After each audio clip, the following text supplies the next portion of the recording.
Okay, today we've got another episode of Pokemon Heart and Soul, episode 6, Kingdra.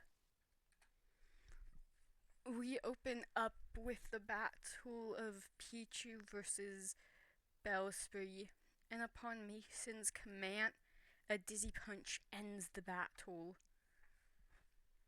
Mason smiles, congratulating Pichu as the small mouse Pokemon climbs up to his shoulder.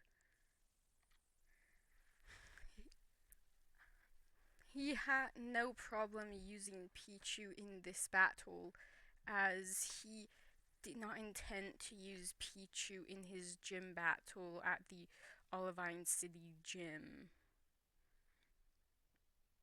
So, now that Pichu has had its battle, he felt it was time to have his gym battle with his other three Pokemon.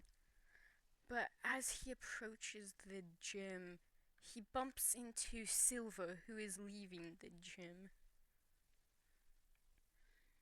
Mason, of course, assuming that this means that he just had his gym battle, asks Silver if he won. Silver, on the other hand, tells Mason that he could not have won, as the gym leader's not there, but rather at the lighthouse. But with that said, Silver is itching to have a Pokemon battle. So the two rivals agree to have a battle here and now. The first matchup, Machamp versus Teddiursa. Teddiursa unfortunately comes out of its Pokeball asleep. Mason calls for the small bear Pokemon to wake up, which promptly goes ignored. Well, the Machamp is able to land several moves. Then Teddiursa wakes up and, at Mason's command, uses a slash to counter a cross chop from Machamp. Then Teddiursa falls asleep again. And Mason notices that all of its wounds disappear. Of course, it's using rest. This allows Silver to land several more hits on it before the Teddiursa wakes up, blocks another attack with Slash, and then promptly falls asleep again. Seeing this, Silver calls out for a stop to the battle, saying that as things go on, there's no chance other than a double knockout, so they might as well conclude this round as a tie. Mason nods and they return their Pokemon. Then, at the same time, they send out their next two, Gengar and Politoed. Politoed immediately starts off with its Perish song, while Silver is able to quickly beat it with a couple Shadow Balls.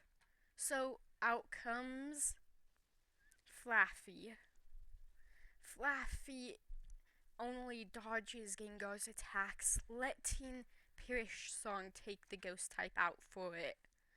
Then out comes his Sneasler. Thunderbolt and Shadow Ball clash, and the two Pokemon race around, slamming into each other with quick attacks and exchanging Shadow Ball and Thunderbolt, until at last, after a collide from quick attack, the two are left unconscious. The final two Pokemon, Seadra and Pichu. Now, while Mason was not planning to use Pichu, so it was already tired,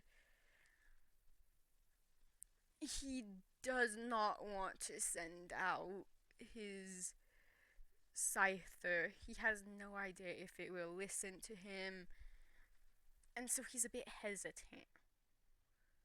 Kingdra, not Kingdra, Seadra goes for the attack, but its moves are slow and sloppy, allowing Pichu to quickly get the upper hand, and with one Thunder Shock, it takes out the Seadra.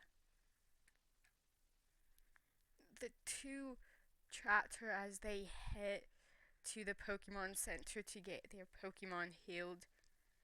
And eventually, it's mentioned that Mason, to get to the next gym, will have to cross a large body of water, and Polito probably will not be able to get him across. In fact, it's a bit underdeveloped. But another subject is mentioned, and that is that Silver is less than impressed with his Seadra's performance. Mason thinks back to how he said something similar but a bit ruder about Politoed before trading it to him. And Mason even has a Pokemon that he's not sure will listen to him, just like with Politoed. So after a bit of talking, Mason asks if they could trade, and it is agreed upon. So, within seconds, they're at the trading machine, and the two send out their new Pokemon, Sizzler and Kingdra. Now, this is not at all what Kingdra wanted. You see, Kingdra was part of a pack a long time ago, and due to its own foolishness, it got caught in a fishing net and ended up caught by Silver. So, Seadra's plan had been to act weak after seeing this Silver release a Pokemon for being weak, and then it would get released and find its way back home. But now it is a Kingdra, and it has a feeling that its new trainer will not be releasing it. Thus, its plan of absolutely embarrassing itself to be allowed to rejoin its herd has fallen apart quite quickly. Anyways, Mason goes to the lighthouse, where he learns that the reason the gym leader Jasmine is not able to have gym battles is because she's tending for her sick Aunt Frost Ampy. Flaffy really wants to help, so Mason talks to her for a bit and learns that in the next town over, the one with the next gym, there is some medicine for Anthe. So Mason agrees to go fetch it. But pretty soon he runs into the water barrier. So he sends out Kingdra, and this is where we learn that Kingdra is absolutely not going to help. The Pokemon instead chooses to headbutt Mason and acts rather violently, which is rather unfortunate for Mason. Now he has a water type he can't control. Nothing has improved.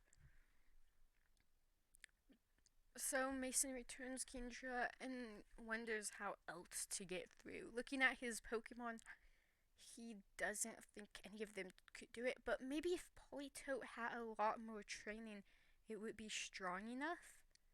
Probably not, but it's worth a shot. So Mason starts training with Politoed. Politoed makes great progress, however, Flaffy and Pichu make even better progress in their own personal training, as well trying to teach the Pichu Thunderbolt.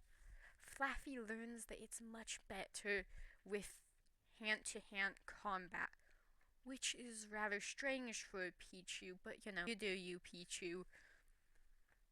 So, after some time trying to help it generate electricity and focus it into an attack, Flaffy manages to accidentally teach both Pichu and itself Thunder Punch. Mason is shocked and happy and congratulates the two on this. But then they hear screaming. Mason follows the sound and quickly finds a girl being bothered by two strangers in strange clothes, calling themselves Team Rocket. Mason calls out to them to stop. "Oh yeah? What are you gonna do?" asks the man. Mason's response is simple. He's gonna battle them. Unfortunately, the Pokemon he sends out, Teddiursa, is snoozing. The two grunts laugh. "With that thing?" "Yeah, right." Then they send out their two Pokemon, a Raticate and a Golbat. Teddiursa takes several hits, and when it wakes up, it's poisoned. And then, with it being poisoned, Teddiursa, unlike most Pokemon, rather than showing a found weakness, absolutely demolishes them. One slash. Done. The grunts run off. And the young girl thanks Mason and introduces herself as Crystal. She then asks what he's doing, and he says that he needs to get across the ocean to the next gym and to transport some medicine, but he doesn't have a way. She offers to help him, saying that she's got the perfect Pokemon for this. And out she sends a Mantine. Okay, so that's the end of this episode. I hope you guys enjoyed, and I'll see you next time.